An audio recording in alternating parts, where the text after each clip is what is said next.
Okay, so I wanted you to kind of recap. You told me a story one time about flying the planes back after the war, back over. And actually before that, let's talk about this because I want to get back to that. But what about how did you guys feel when the war was over? What were you doing at that time when they announced it? Well, for a few weeks, as things were finalizing and solidifying in Europe, you could tell that the war was going to be over. Just as a matter of when. Mm-hmm. Because the Germans were fighting to the last stand. I mean, they didn't just give up all at once. Well, Mm-hmm. they fought for every fence row. Mm-hmm. And we were trying to keep all of their fuel supplies knocked out. If they couldn't fly their planes and drive their tanks, Mm-hmm. that was a big advantage. That was our job. Anything that carried gasoline, boy, they were targets for us. And we had the railroad marshalling yards, the refineries. That's what we were after. Mm-hmm. And so our last half dozen missions or so, you could tell the war was over. Just when are they going to quit? When are they going to announce it? But they still right now. The Russians were closing in from the north, and the Allies were coming in from the west. But this war is about to get over, man. We couldn't help but be elated. And you go down there and get in that plane, and it smelled like death itself. Oh man, so we're going to do it again. And when we lost the plane, then you couldn't just help but just crying out loud.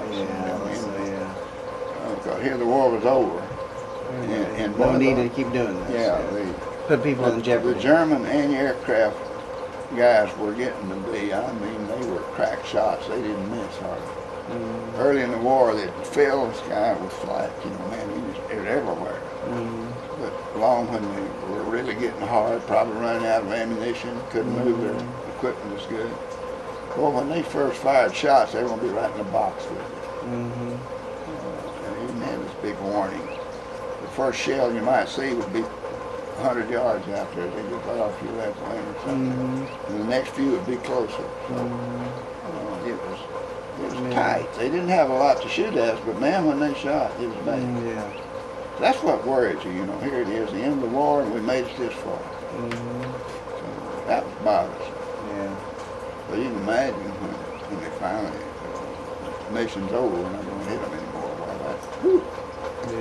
Well, so do you remember when they officially announced the war over and how the celebration and all that stuff? Well, of course, everybody stayed drunk for a couple of days. Yeah. That's a party. On medical alcohol, mostly. Oh, yeah?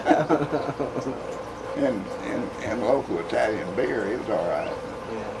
Now, what part of Italy were you guys stationed in? It was just below the boot, the spur, on boot of Italy.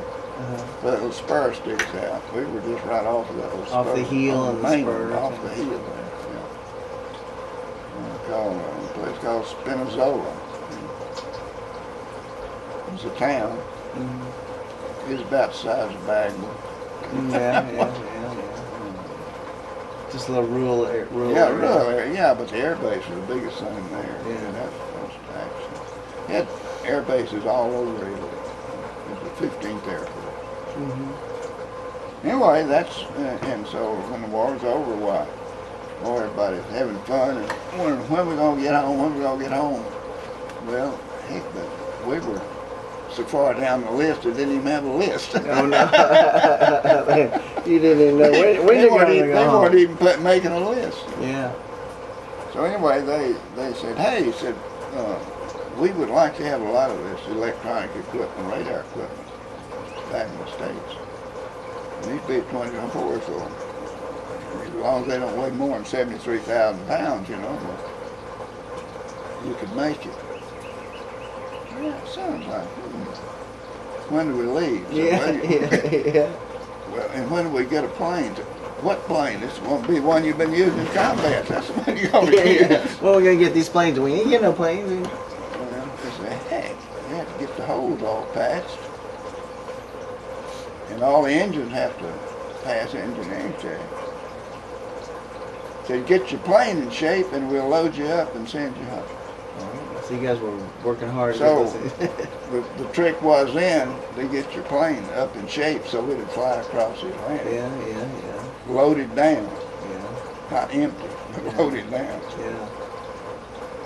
So it was a challenge, and the crew, we talked it over and got drunk over it a few times. Deciding what we ought to do. Yeah. And so finally the consensus was, and everybody finally agreed, said, let's get out of here and go home. We never asked the question, well, when we get home, what? If we had, we wouldn't have done it. Oh, yeah. Yeah. The war in the Pacific wasn't over. Oh, yeah.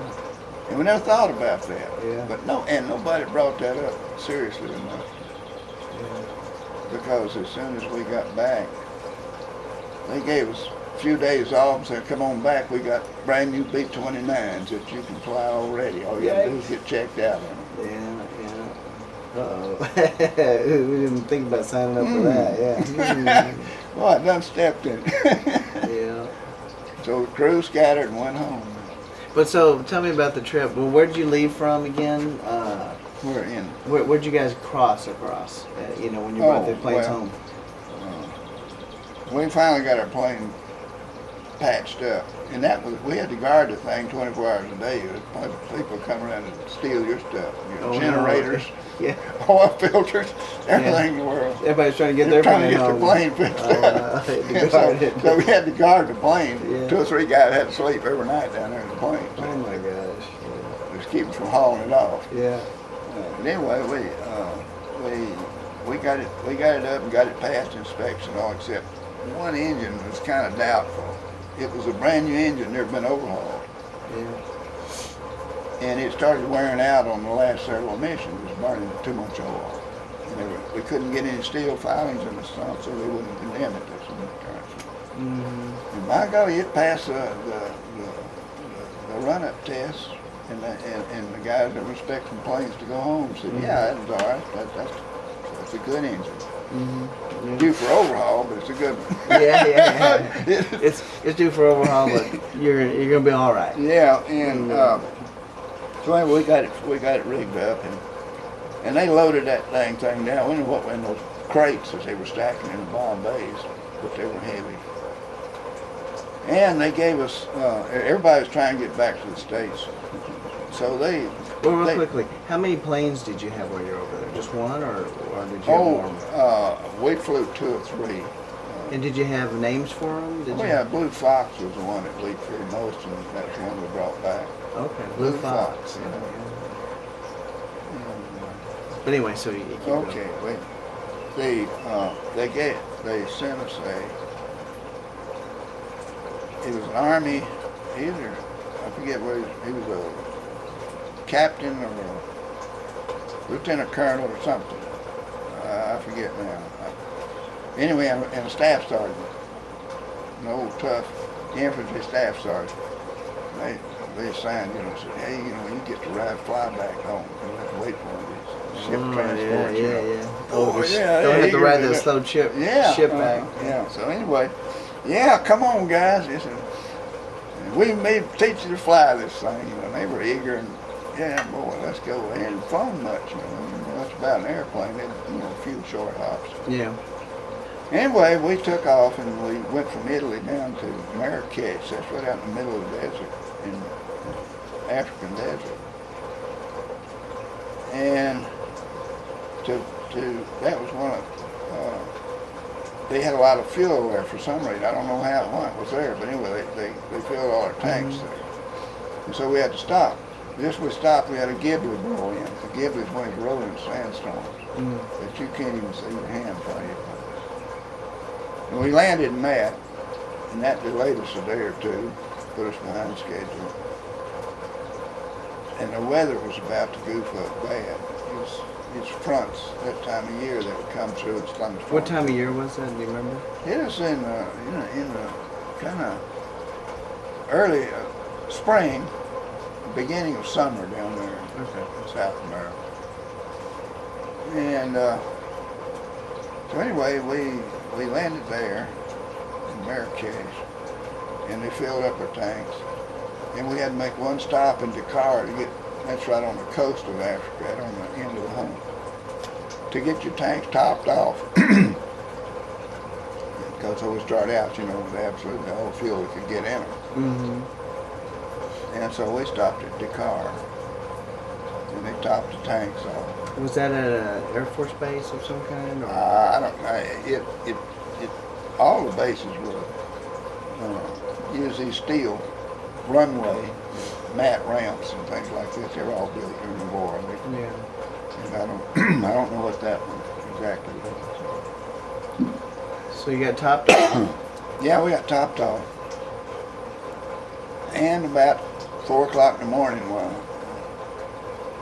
fog sought in, you couldn't see anything. But anyway, just knew which direction to go, and you had the runway lighted. So here we go. Put some throttle forward. Took all the runway to get off. Yeah.